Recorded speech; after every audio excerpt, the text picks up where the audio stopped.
Wow, stories.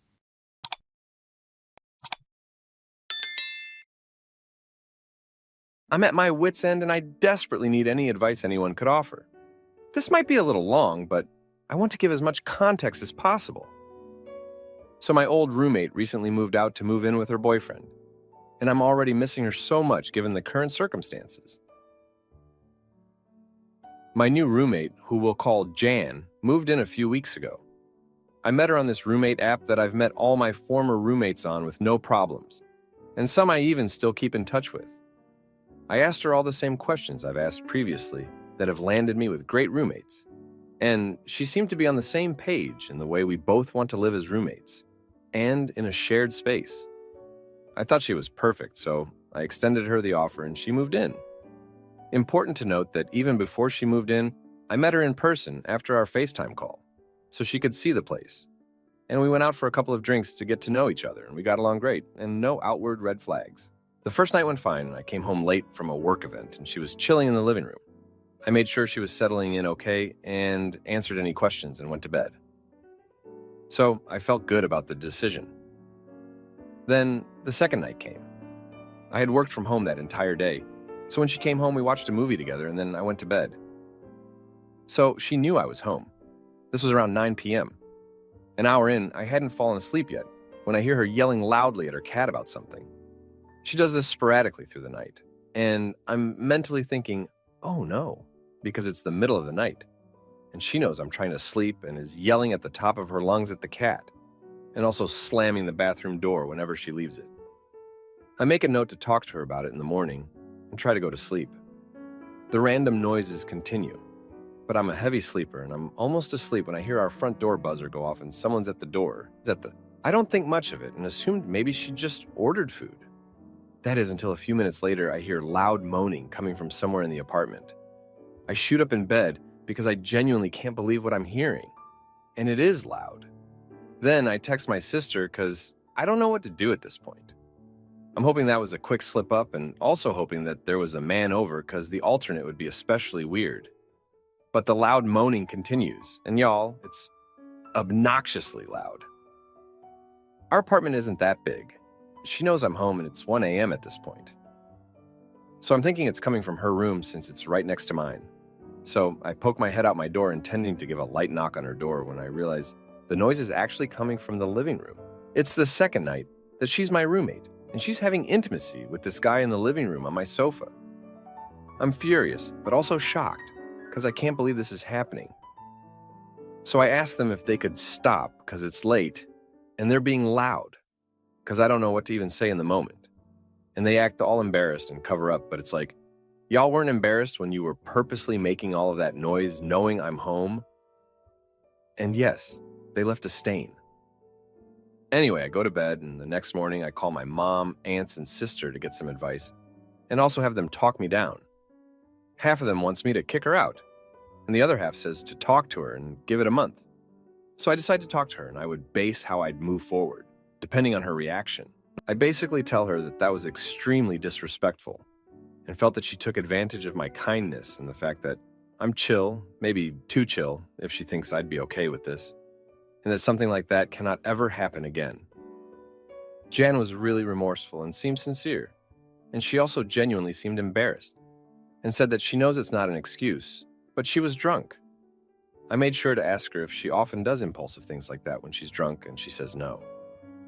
I'm skeptical, and even though I was still weirded out, that someone would think that'd ever be okay, especially your second night as someone's new roommate. But because she seems sincere, I thank her for the apology and try to move past it. Since then, everything's been okay, I guess. She does annoying things that wouldn't bother me as much, but are grating on my nerves and stand out a bit more due to that incident. But still, nothing too out of the way until tonight, which is what prompted me to write this.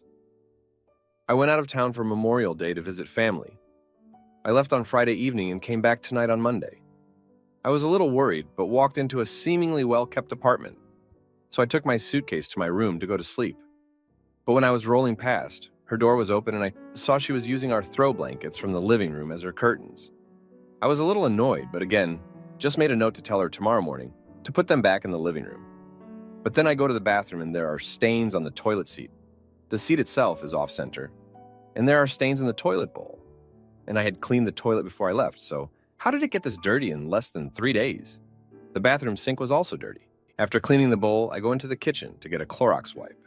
To clean the seat, when I see broken glass. My poor pink wine glass, shattered and left in the dish drying rack, and also some shards on the floor. I understand accidents happen, but I thought it was common knowledge to not leave fragile glass in a drying rack with heavier items. And then if you do and it shatters, not to just leave it? And what if I walked in barefoot and cut my foot? She had to have seen the glass. Am I being unreasonable in the level of frustration I now have? Then to top it off, my recycling bin is gone, and so I decide to just text her and ask her where it is, and also if she knows there's broken glass in the dish drying rack. She ignores the glass question and says she's using the recycling container in her room to empty out her stuff. I don't understand why she keeps taking common area things into her room and then not bringing them back out, and then asks me to please be patient with her during the process. Not to mention she's still yelling loudly at the cat and slamming doors still, and it's past 11 p.m. at this point. I feel as if I've been more than patient, possibly too patient. So to be told to be patient after asking a reasonable question and also having her ignore the glass issue sent me over the edge. I want to talk to her at some point today, and I'm wondering if I should in painstaking detail go over boundaries and expectations, or go with my gut and tell her I don't think we're compatible, and that she should plan to move out since she hasn't fully unpacked yet anyway. I don't want to be harsh, but I feel like these are common sense things that I shouldn't even have to set boundaries or establish guidelines for. But my aunt always says common sense ain't so common. So should I give her the benefit of the doubt? I really don't think I should, but I'm also big on letting someone know the problems I have with them before abruptly ending a situation. I'm of the belief that we're all adults and should be able to live without having to set house rules. And I've never had to with my old roommates, and I don't want to be someone's mother. And I don't plan on starting now. But the way things are going, I might have to, or find someone else that I'm more compatible with. Anyway, I would greatly appreciate any advice on this or even what to say to her in the case of letting her know I don't think we should continue living together anymore, of course, giving her 30 days. Now for an update. I really appreciate all of the advice from y'all. I was already pretty set on what I was going to do, and then, about an hour ago, I hear dry heaving, and I come out of my room to check on things, just in time to see her throw up all over my living room, near my bar cart, because she's drunk for some reason at 11 a.m. on a Tuesday. I'm done. I let her clean herself up, and then I tell her that I don't think we're compatible as roommates, and that I'm giving her 30 days to find a new place and move out. Like one of y'all said, she gave me a sob story about how she just found out a couple of days ago. She has a heart condition and begged if I could give her one more month to show she's not like this, because we live in New York, and how it's hard to find a place. And I said I understood and genuinely sympathize about her condition. But that should have been thought of before disrespecting my space and my peace. And the intimacy on the sofa happened before the diagnosis. So it just sounds like an excuse. Then she called me disrespectful. And I pointed out that that's untrue, and that I've been more than fair and patient in all of this. She isn't taking it well. And while I'm in my room, I hear her walking around yelling out that she's a dumb witch, and that she doesn't want to be around me, and that she can't stand me and slamming doors, even louder than she normally does. My aunt is flying up here tomorrow to stay with me for a while, just to be sure nothing goes too south. I'm honestly exhausted. At least I have some new questions to add when I'm vetting roommates. Like, do you have a drinking problem, haha? Appreciate y'all. Now, for a few comments before the update. Comment 1. Double check everything on the lease agreement, or any agreement you have with her, to make sure you can evict her in 30 days. She might be the type that would try to squat or do something stupid like damage the place. Comment 2. She is 27 years old. She should know how to respect others' belongings and time. Give her the 30-day notice saying, I'm sorry for the inconvenience. We aren't compatible as roommates. If she wants specifics, kindly let her know what they are. Now for the update. Hey everyone, a lot has happened since my last post, and I'm at my wit's end and desperately need any advice anyone could offer. So, after I told Jan she had 30 days to move out, things got even more complicated.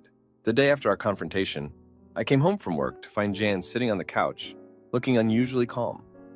She apologized again for her behavior and said she wanted to make things right. She even offered to pay for a professional cleaning service to come in and clean the apartment. I was skeptical, but agreed, thinking it might be a step in the right direction. The cleaning service came the next day, and the apartment looked spotless. For a moment, I thought maybe things could improve, but that night, I found out something that changed everything. I was going through some old mail on the kitchen counter when I found a letter addressed to Jan. It was from a rehab center, confirming her enrollment in a program starting in 2 weeks. My heart sank. I realized Jan had a serious problem, and it wasn't just about her being a bad roommate. She was struggling with addiction. I didn't know what to do. On one hand, I felt sorry for her and wanted to help. On the other hand, I couldn't ignore the fact that her behavior was making my life miserable. I decided to talk to her about it. When I confronted her, she broke down in tears and admitted everything. She said she had been struggling with alcohol addiction for years and had recently relapsed. She begged me to let her stay until she could get into the rehab program. I was torn. I wanted to help her, but I also needed to protect my own well-being. I told her I needed some time to think about it. That night, I called my mom and my sister to get their advice. They both had different opinions. My mom thought I should let her stay and support her through this tough time. My sister, on the other hand, thought I should stick to my original decision and have her move out. The next few days were tense. Jan tried to keep a low profile, but I could tell she was struggling. One night, I came home to find her passed out on the couch with an empty bottle of vodka next to her. I knew I couldn't let this continue. I decided to give her an ultimatum. Either she checks into rehab immediately, or she has to leave. Jan chose to go to rehab. She packed her bags and left the next day. I felt a mix of relief and guilt. I hoped she would get the help she needed, but I also felt like I had abandoned her in her time of need. The apartment was quiet for the first time in weeks, but it didn't feel like a victory.